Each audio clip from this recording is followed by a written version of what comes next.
Physiotherapy हमारी ज़िंदगी में किस तरह अहम किरदार अदा कर रही है? जैसे कि कमर दर्द हो गया, मोहरों का मसला हो गया, साबी कमज़ोरियाँ, पट्ठों का दर्द, जोड़ों का दर्द। हामला खातून के अंदर डिलीवरी के दौरान भी और डिलीवरी के बाद भी फिजियोथेरेपी अपना बहुत अहम किरदार अदा करती है। फीमेल्स को ये टेंशन होती है कि मेरा बच्चा जो है ना वो नॉर्मल हो। अगर रात को नींद नहीं आ रही, आप ये दबा के रखें, आपको नींद आना स्टार्ट हो जाएगी। मसाज करने से हम लोग क्या कर रहे हैं, पट्ठों को मजीद कमज़ोर कर रहे हैं। उसी पट्ठों की कमज़ोरी की वजह से दर्द निकली, आप दोबारा से मसाज में चले गए, उन्होंने पट्ठों को मजीद कमज़ोर कर दिया। फिजियोथेरेपी को हम लोगों ने स्पेसिफाई इसलिए किया, इसमें बहुत सारी बीमारियों से रिलेटेड ट्रीटमेंट आया हुआ है।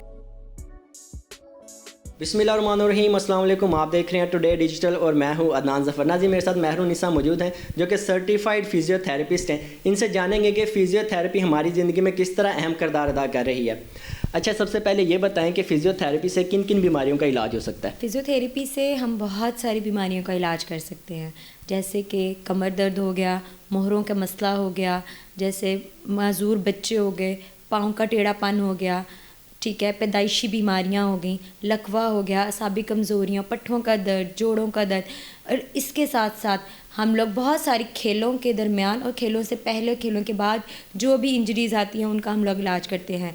और वक्त के साथ साथ ये फील्ड जो है बहुत आगे जाई जा रही है। शुरू में लोगों को क्योंकि अवेयरनेस नहीं थी, इस वजह से जो है वो लोग इस फील्ड की तरफ आ नहीं रहे थे, लेकिन विद द टाइम लोगों के अंदर अवेयरनेस आती जा रही है। और अगर आप देखें तो हामला खातून के अंदर डिलीवरी के दौरान भी और डिलीवरी के बाद भी फिजियोथेरेपी अपना बहुत अहम किरदार अदा करती है। मुझे ये बताएं कि क्या मेरे जैसा सेहतमंद इंसान को भी फिजियोथेरेपी की ज़रूरत पड़ सकती है? डेफिनेटली ज़रूर, उनको फिजियोथेरेपी की कभी भी कहीं पे भी ज़रूरत पड़ सकती है। अगर आपको लगता है आप सेहतमंद हैं तो आप अपनी फ़िटनेस को मेंटेन करने के लिए कर सकते हैं। और जैसे कि आपका काम ऐसा है, बाहर जाना है, अंदर आना है, आपका सामान है, आपका काम है, उठना है, बैठना है, कोई वज़न उठाना पड़ जाता है, बार बार ट्रैवलिंग करनी पड़ती है एक जगह से दूसरी जगह, एक शहर से दूसरे शहर, तो उन सारी जगहों पे कभी आपको कमर का दर्द निकल आता है, कभी आपके पास काम का बहुत स्ट्रेस होता है जिसकी वजह से आपको सर का दर्द निकल आता है, ठीक है। उन सारी चीज़ों के अंदर उस सारी पेन्स को मैनेज करने, उन तमाम दर्दों को, स्ट्रेस की कंडीशन को मैनेज करने के लिए फिजियोथेरेपी अपना बहुत अहम किरदार अदा करती है। मैं ये बात कह सकता हूँ कि फ़िजियोथेरेपी का दूसरा नाम एक्सरसाइज है कि अगर मुझे एक्सरसाइज ही करनी है तो मैं फिर फिजियोथेरेपी क्यों करवाऊँगा अपनी? असल में एक पार्ट है फिजियोथेरेपी का, ठीक है। एक्सरसाइज हम लोग एक नॉर्मल लोगों को भी तो प्रिस्क्राइब करते हैं ना कि सर आप अपनी फ़िटनेस को मेंटेन करने के लिए ये एक्टिविटीज़ कर लें। जैसे कुछ लोग जो होते हैं वो डिप्रेशन के लिए होते हैं, उनको हम लोग योगा रिलेटेड एक्टिविटीज़ बता रहे होते हैं, ठीक है। और फिजियोथेरेपी को हम लोगों ने स्पेसिफाई इसलिए किया क्योंकि इसमें बहुत सारी बीमारियों से रिलेटेड जो है वो ट्रीटमेंट आया हुआ है, ठीक है। मिसाल के तौर पर जैसे मैंने आपको बताया लकवा, जो कि एक फेस के ऊपर हो जाता है, मसल्स ज़ाया हो जाते हैं, उसको आप ट्रीट करते हैं। एक बच्चा तो पैदाइशी तौर पर माजूर हुआ, उसकी टांग ही नहीं है, समझ में आ रहा है, वो तो कुछ नहीं कर सकते। एक बच्चा बिल्कुल नॉर्मल पैदा हुआ लेकिन उसकी टांग जो है वो थोड़ी सी बेंड है या उसका बाजू थोड़ा सा ख़राब होगा, चल नहीं सकेगा, तो उसको आप कैसे ठीक करेंगे? सर, हम वो जो चीज़ नहीं कर पा रहा है हम उसी चीज़ में उसको ट्रेन कर देंगे। हम उसको किस तरह ट्रेन करेंगे? Practice makes a man perfect, ठीक है। हम उसके दिमाग को ही ऐसे पैटर्न सिखा देंगे, हम उसके दिमाग के अंदर ही जो है वो एक्टिविटीज़ को डाल देंगे कि वो जब दोबारा से कदम रखेगा वो टेढ़ा नहीं रखेगा, वो सीधा रखेगा। हम उन मसल्स को इतना पावरफुल बना देंगे जिसकी वीकनेस की वजह से, जिसकी कमज़ोरी की वजह से जो है उसको मसला आ रहा है, तो विद द टाइम वो जो है वो आहिस्ता आहिस्ता करके इम्प्रूव होना स्टार्ट हो जाएगा और वो नॉर्मल पॉपुलेशन के अंदर गिना जाएगा, वो अपने आप को नॉर्मल कंसीडर कर सकेगा, ठीक है, वो आम लोगों के साथ चल सके। ठीक है, फिज़िकली तो आप ठीक कर ही रहे हो, तो इसमें मेंटली भी क्या आपकी प्रैक्टिस होती है कि आप लोगों को दिखाते हो, बताते हो कि नहीं यार तुम एक नॉर्मल इंसान हो, तुम अच्छे से चल सकते हो, आम नॉर्मल लोगों में रह सकते हो? जी सर, देखें, हम लोग जब भी अपनी फील्ड को पढ़ रहे होते हैं हम लोग वहाँ पे एक वर्ड इस्तेमाल करते हैं हॉलिस्टिक अप्रोच का, ठीक है, जो कि आम लोगों की समझ में नहीं आता है। उसमें क्या होता है कि आपने पेशेंट को सिर्फ दवाइयों से, सिर्फ एक्सरसाइज से नहीं ठीक करना है, आपने पेशेंट को उसके जहन से भी ठीक करना है। क्योंकि बहुत सारे मरीज़ हमारे पास ऐसे आते हैं जो एक दिन आते हैं, 2 दिन आते हैं, तीसरे दिन कह देते हैं कि ना मुझे ऐसा लगता है कि मैं नहीं ठीक हो पाऊँगा, ठीक है। अब उस पॉइंट पे क्या ज़रूरत है, उनको कोई मोटिवेशन की ज़रूरत है, ठीक है। हम उनको मोटिवेट करते हैं, हम उनके दिमाग के साथ खेलते हैं कि नहीं सर आप कर सकते हैं। उसके लिए बहुत सारे हम लोग वो भी यूज़ करते हैं, टूल्स यूज़ करते हैं, लाइक उनको गिफ्ट करना, ठीक है, या जब अगर उन्होंने वो एक्टिविटी जो वो नहीं परफॉर्म कर सक रहे थे, वो काम जो नहीं वो कर पा रहे थे, जब वो कर लेते हैं तो हम उनकी तारीफ़ करते हैं, उनको पॉजिटिव फीडबैक देते हैं कि देखें सर आप कह रहे थे कि नहीं हो रहा, ये देखें कर लिया आपने। अच्छा, जो फिजियोथेरेपिस्ट हैं क्या वो मेडिसिन भी रेकमेंड करते हैं पेशेंट्स को, या बस खाली एक्सरसाइज से ही उनका इलाज करते हैं? आपने जो क्वेश्चन पूछा बहुत अच्छा है, वो ये कि a skilful hand is better than the पिल्सफुल हैंड। इसका मतलब ये है कि हम लोग स्किल्स से, हम हाथों से जो है वो मरीज़ का इलाज करते हैं, ना कि दवाइयाँ लिख के मरीज़ का इलाज करते हैं। तो मुझे ऐसा लगता है कि अगर मेडिसिन दूंगी तो फिर मेरे में और दूसरे डॉक्टर्स में कोई डिफरेंस नहीं रह जाएगा। मुझे अपनी स्किल्स को मनवाना है और मुझे उन्हीं स्किल्स पे काम करते हुए पेशेंट जो कि मेरे पास बेड पे आता है, स्ट्रेचर पे आता है, जब वो यहाँ से वापस जाए तो वो चल के जाए, अपने पाँव पे खड़ा होके जाए। प्रेग्नेंट ख़वातीन होती हैं, इनके लिए फिजियोथेरेपी कितना अहम रोल अदा करती है? जी, जैसे कि ड्यूरिंग प्रेगनेंसी भी, ड्यूरिंग डिलीवरी भी और डिलीवरी के बाद भी फिजियोथेरेपी बहुत अहम किरदार अदा करती है। अब किस तरह? ड्यूरिंग प्रेगनेंसी जनाब फीमेल्स को ये टेंशन होती है कि सर मैं चाहती हूँ कि मेरा बच्चा जो है ना वो नॉर्मल हो, मुझे कमर में टीका ना लगवाना पड़े, ठीक है, मुझे कोई कट ना डलवाना पड़े ताकि मेरा वेट गेन ना हो, फैट ना गेन हो, क्योंकि कमर में अक्सर टीका लगवाने से कमर दर्द स्टार्ट हो जाता है, ठीक है, कट लगने से वेट गेन होना स्टार्ट हो जाता है। तो हम पेशेंट को, फीमेल्स को ऐसी एक्टिविटीज़ में इन्वॉल्व करते हैं जिससे वो नॉर्मल डिलीवरी की तरफ जो है वो प्रोवोक होती है, वो नॉर्मल डिलीवरी इजीली कर पाती हैं। उसके बाद डिलीवरी के बाद अगर तो उसका सी सेक्शन हो गया है तो उसके बाद क्या है, सी सेक्शन में मोस्टली जो है वो कमर में इंजेक्शन लगता है, तो उसके बाद उसको कमर दर्द निकलता है तो हम उस कमर दर्द को ठीक करते हैं, वेट गेन होता है हम उसको ठीक करते हैं। उसके बाद जो है वो बहुत सारी फीमेल्स को जो है वो यूरिनरी इनकॉन्टीनेंस आ जाती है, मतलब जिसमें हम लोग कहते हैं कि पेशाब जो है बहुत ज़्यादा लीक होना स्टार्ट हो जाता है बगैर किसी वजह के, ठीक है, वो हम इससे ठीक कर सकते हैं। और नीचे ये सब आप एक्सरसाइज के ज़रिए ठीक करते हैं। अच्छा, मुझे ये बताएं कि आज के इस दौर में सी सेक्शन या जो ऑपरेशन हैं ये बहुत ज़्यादा हो रहे हैं, नॉर्मल डिलीवरी नहीं हो रही। इसमें फिजियोथेरेपी की इसका क्या काम है कि वो नॉर्मल डिलीवरी की तरफ लोग आए, ना कि ये ऑपरेशंस की तरफ चले जाएं? जी सर, हम लोग उनके लिगामेंट्स को, उनके जोड़ों को इतना रिलैक्स कर देते हैं कि जब वो डिलीवरी वाली चेयर पे जाती हैं, उस जगह पे जाती हैं, और जब डॉक्टर देखता है, उनका इनर व्यू करता है, तो उसको साफ पता चल जाता है कि ये पेशेंट जो है वो नॉर्मल डिलीवरी कर सकता है कि नहीं कर सकता है। और पेशेंट को खुद भी पता चलना स्टार्ट हो जाता है कि मैं नॉर्मल डिलीवरी कर सकती हूँ कि नहीं कर सकती हूँ, ठीक है। उसमें हम लोग डिफरेंट किस्म के एक्सरसाइज करवाते हैं जिसमें हम लोग पेल्विक फ्लोर को बहुत मजबूत बना देते हैं, ठीक है, हम यूट्रस को मजबूत करते हैं ताकि पेशेंट जो है वो अपनी उस पेन को भी बेयर कर सके, बच्चे को भी बेयर कर सके, अपनी अलाइनमेंट को, अपने पोस्चर को, उठने बैठने को, चलने फिरने को, सबको बेहतर करके अपनी नॉर्मल डिलीवरी की तरफ जाए। फिजियोथेरेपी किस मंथ के अंदर हम जो प्रेग्नेंट ख़वातीन होती हैं वो किस मंथ के अंदर स्टार्ट कर सकती हैं कि यहाँ से उनको करवानी चाहिए लाजमी? हाँ, मैं तो कहूँगी कि पहले दिन से, ठीक है, पहले दिन से ही आप वो अपनी फ़िटनेस का ख्याल रखें, ठीक है, ताकि at the end of the day जाके ना उसको किसी किस्म की दर्दें ना आए और वो बहुत स्मूथ डिलीवरी कर सके। कौन कौन सी एक्सरसाइज किस किस महीने में करना लाजमी होती हैं प्रेग्नेंट वुमेंस के लिए? जी, सबसे पहले तो मैं आपको ये बताऊंगी कि जो कलेक्टिवली एक्सरसाइजेज को हम लोग एक वर्ड में कंबाइन करते हैं ना, वो है कीगल एक्सरसाइजेज, ठीक है।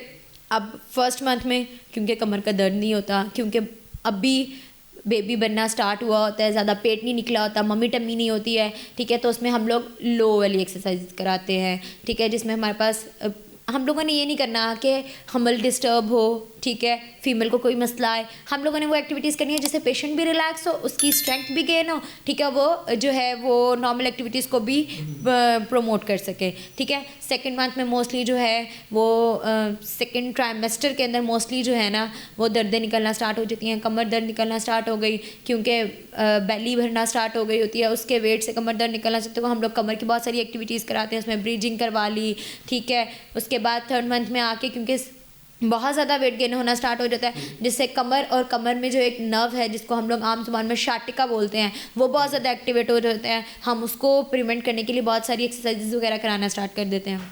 अच्छा, यहाँ पे लोगों का क्वेश्चन होता है कि औरतें तो घर के अंदर उनकी बहुत ज़्यादा एक्टिविटीज़ होती हैं, हाँ, चलती फिरती हैं, सफाई भी करती हैं, घर के काम भी हैं, खाना भी पकाएंगी, तो फिर फिजियोथेरेपी क्यों करवाएं अपनी? सर, हमारे पास ना ऑलमोस्ट मैं कहूँगी कि 90% फीमेल्स ऐसी आती हैं जो वेट गेन के साथ होती हैं ना, मैं उनको कहती हूँ कि आपको चाहिए कि ना आप एक्सरसाइज करके अपना वेट जो है ना वो लूज़ करें। अब आगे से उनका ये होता है हम सारा दिन काम करते तो रहते हैं, क्या आपने अपने माइंड को उस काम के लिए तैयार किया?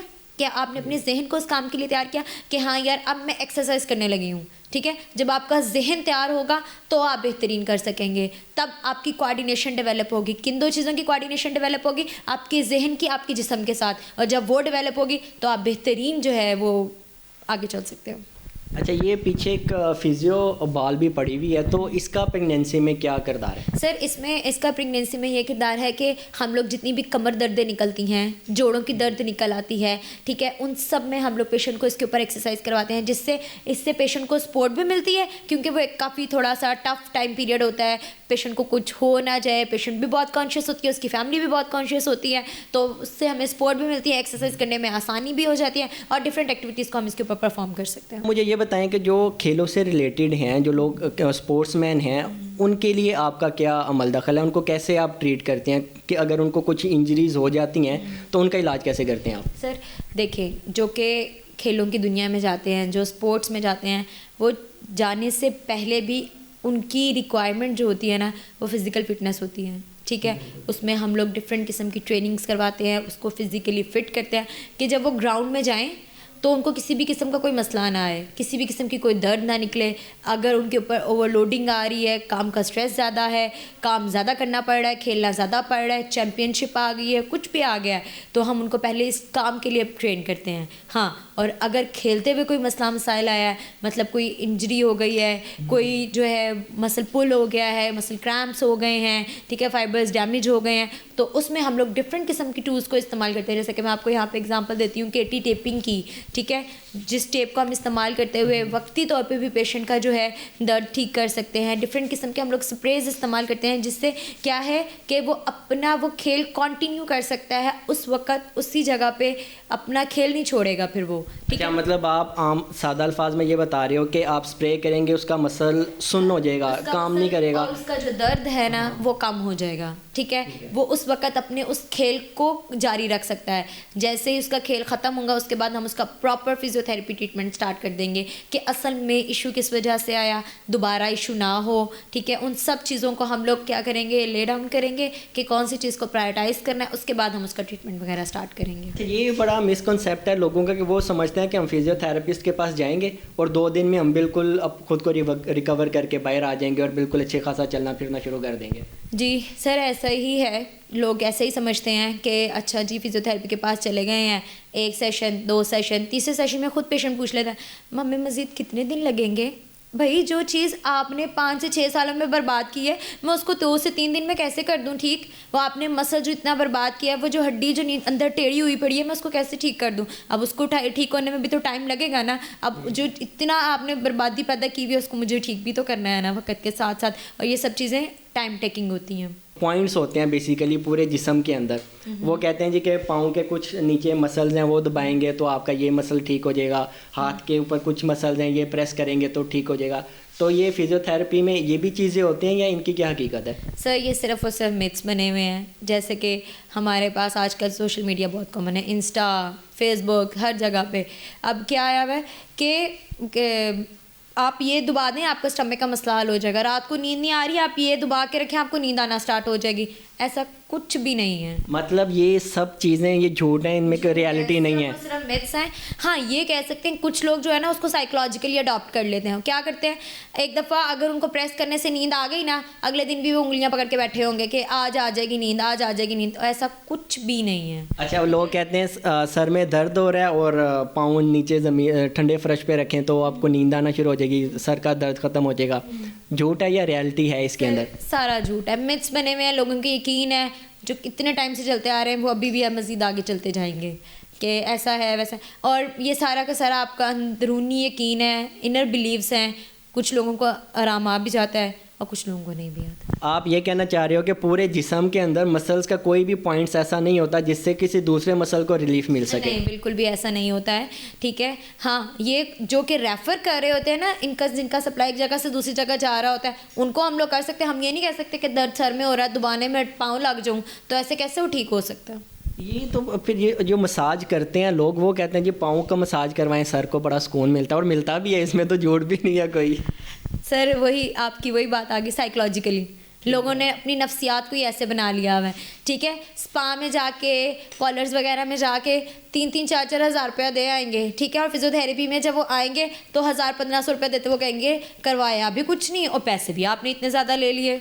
अच्छा, अब मुझे ये बताएं कि फिजियोथेरापिस्ट और एक जो मसाज करने, बेसिकली उनका मकसद भी तो आपको फिजिकली रिलैक्स करना ही होता है, तो इनमें क्या डिफरेंस होता है? सर देखें, मसाज करने से हम लोग क्या कर रहे हैं, पट्ठों को मज़ीद कमज़ोर कर रहे हैं, ठीक है। वक्ती तौर पे बड़ा सुकून मिलेगा, घर जाके बहुत अच्छी नींद भी आ जाएगी। अगले दिन फिर क्या होगा, दोबारा से उसी पट्ठों की कमज़ोरी की वजह से दर्द निकली, आप दोबारा से मसाज में चले गए, उन्होंने पट्ठों को मज़ीद कमज़ोर कर दिया। जबकि हम लोग क्या करते हैं, दर्द निकली, हम पट्ठों को मजबूत करेंगे कि अगर कल को दोबारा से वो मरीज़ जो है काम करता है तो उसके ऊपर स्ट्रेस नहीं आएगा। मजबूत कैसे करेंगे? हम उसको डिफरेंट किस्म की एक्सरसाइजेस करवाएंगे, स्ट्रेंथनिंग ट्रेनिंग करवाएंगे, रेजिस्टिव ट्रेनिंग करवाएंगे, उनको डिफरेंट एक्टिविटीज़ में इन्वॉल्व करेंगे, जिसकी वजह से उनके मसल्स जो हैं वो ताकत पकड़ेंगे। जब वो ताकत पकड़ेंगे तो दोबारा से उनको कोई दर्द नहीं निकलेगा। आखिर में जाते हुए जो सेहतमंद हजरात देख रहे हैं और जो बीमार हैं, उनके लिए क्या पैगाम देंगे कि उन्हें फ़िज़ियोथेरेपी करवानी चाहिए या नहीं करवानी चाहिए? सर फिज़ियोथेरेपी हम लोग सिर्फ ये ना सोचें कि बीमार है तो वो फ़िज़ियोथेरेपी करें,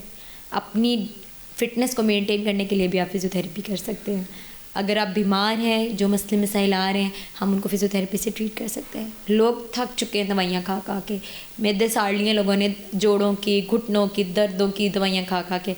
तो उनके लिए बेहतरीन पैगाम ये है कि वो फ़िज़ियोथेरेपिस्ट के पास आएँ और बग़ैर किसी गोली के अपने पट्ठों को मजबूत करके अपनी खुशगवार ज़िंदगी में दोबारा से वापस जाएं। जी नाज़रीन, महरुनिसा हमारे साथ मौजूद हैं, सर्टिफाइड फिजियोथेरेपिस्ट हैं। फिजियोथेरेपी हमारी ज़िंदगी में बड़ा अहम किरदार अदा करती है। अगर आप भी चाहते हैं कि आप सेहतमंद रहें तो आप इनसे कंसल्ट कर सकते हैं। इसी के साथ अपने मेज़बान अदनान ज़फ़र को इजाज़त दीजिए। एक और नई वीडियो, एक और नए टॉपिक के साथ दोबारा आपकी खिदमत में हाजिर होंगे। अल्लाह हाफ़िज़।